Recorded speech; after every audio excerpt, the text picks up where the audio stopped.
सभी को नमस्कार। आज हम एक बहुत ही जरूरी विषय पर बात करने वाले हैं। एक ऐसा विषय जो सीधे तौर पर भारतीय लोकतंत्र की आत्मा से जुड़ा हुआ है। जी हां, हम बात कर रहे हैं हमारे मौलिक अधिकारों की। तो चलिए सीधे मुद्दे पर आते हैं। एक सवाल से शुरुआत करते हैं। कभी सोचा है कि किसी भी लोकतंत्र में एक नागरिक होने के नाते हमारी आज़ादी की असली बुनियाद क्या है? मतलब वो क्या चीज़ है जो हमें सच में एक आज़ाद नागरिक बनाती है? इसी बड़े सवाल का जवाब छिपा है हमारे संविधान के एक बेहद खास हिस्से में। तो चलिए अपने पहले सेक्शन में इसी पहेली को सुलझाते हैं और समझते हैं कि ये मौलिक अधिकार आखिर हैं क्या चीज। तो मौलिक अधिकार हैं क्या?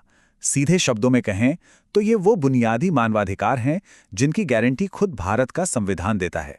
और ये सिर्फ कानूनी हक नहीं है, बल्कि ये वो चीजें हैं जो किसी भी इंसान के पूरे विकास के लिए, मतलब उसके शारीरिक, दिमागी और नैतिक विकास के लिए बहुत ही ज्यादा जरूरी हैं। अब देखिए ये काम कैसे करते हैं। इन्हें एक तरह का सुरक्षा कवच समझिए, एक शील्ड।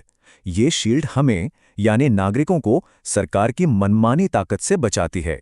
मतलब सरकार जो चाहे वो नहीं कर सकती, और इसीलिए इन्हें संविधान की आत्मा जैसा बड़ा दर्जा दिया गया है।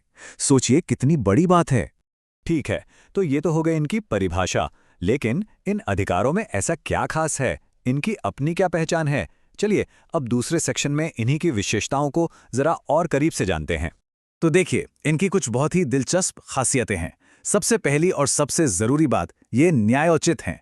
इसका सीधा सा मतलब है कि अगर किसी के इन अधिकारों का हनन होता है तो वो सीधे अदालत जा सकता है। दूसरी बात, ये अधिकार असीमित नहीं हैं। देश की सुरक्षा, पब्लिक ऑर्डर, इन सब को देखते हुए इन पर कुछ वाजिब पाबंदियां लगाई जा सकती हैं। और हाँ, एक और अहम बात, जब देश में नेशनल इमरजेंसी लगती है तो अनुच्छेद 20 और 21 को छोड़कर बाकी मौलिक अधिकार कुछ समय के लिए सस्पेंड हो जाते हैं।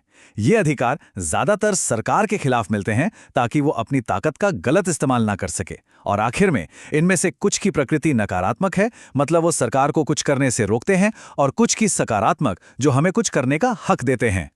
तो इन सारी खासियतों को जानने के बाद अब असली सवाल पर आते हैं। आखिर ये हमारे लिए इतने जरूरी क्यों है? बात बस इतनी सी नहीं है कि ये हमारे अधिकार हैं। सच तो यह है कि ये हमारे पूरे लोकतंत्र की नींव के पत्थर हैं। कैसे? सबसे पहले तो ये कानून का राज स्थापित करते हैं। मतलब कानून सबसे ऊपर है, कोई इंसान नहीं। फिर ये लोगों की आज़ादी और उनकी स्वतंत्रता की हिफाजत करते हैं। ये सरकार को निरंकुश होने से भी रोकते हैं, उस पर एक लगाम कसते हैं। और इन सब के जरिए ये सामाजिक, आर्थिक और राजनीतिक न्याय को बढ़ावा देते हैं, जिससे एक असल और मजबूत लोकतंत्र बनता है। लेकिन कहानी का एक दूसरा पहलू भी है। जैसा कि हर बड़ी चीज के साथ होता है, मौलिक अधिकारों की भी कुछ आलोचनाएं की जाती हैं। और एक पूरी तस्वीर समझने के लिए हमें इस पहलू पर भी नजर डालनी होगी।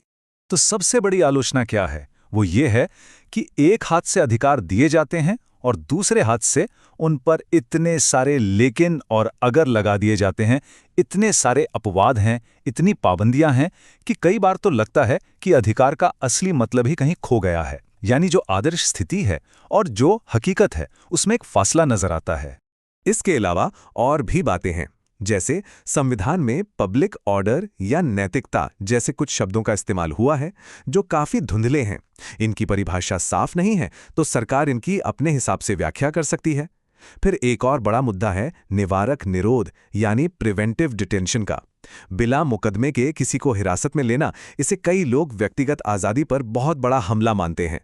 और एक कमी ये भी बताई जाती है कि सामाजिक और आर्थिक अधिकार, जैसे काम का अधिकार या स्वास्थ्य का अधिकार, इन्हें मौलिक अधिकारों में सीधे तौर पर शामिल नहीं किया गया है। तो हमने अधिकार देखे, उनकी खासियतें समझी और उनकी आलोचनाओं पर भी बात की। तो इस पूरी चर्चा से हम क्या खास बातें अपने साथ ले जा सकते हैं?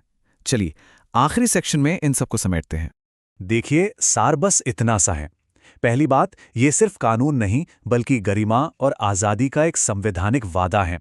दूसरी बात, ये लोकतंत्र की जान है, लेकिन ये अनलिमिटेड नहीं है। और तीसरी और सबसे अहम बात, इनको सही तरीके से चलाने के लिए हमेशा व्यक्तिगत आज़ादी और समाज के हित के बीच एक बहुत नाजुक संतुलन साधना पड़ता है।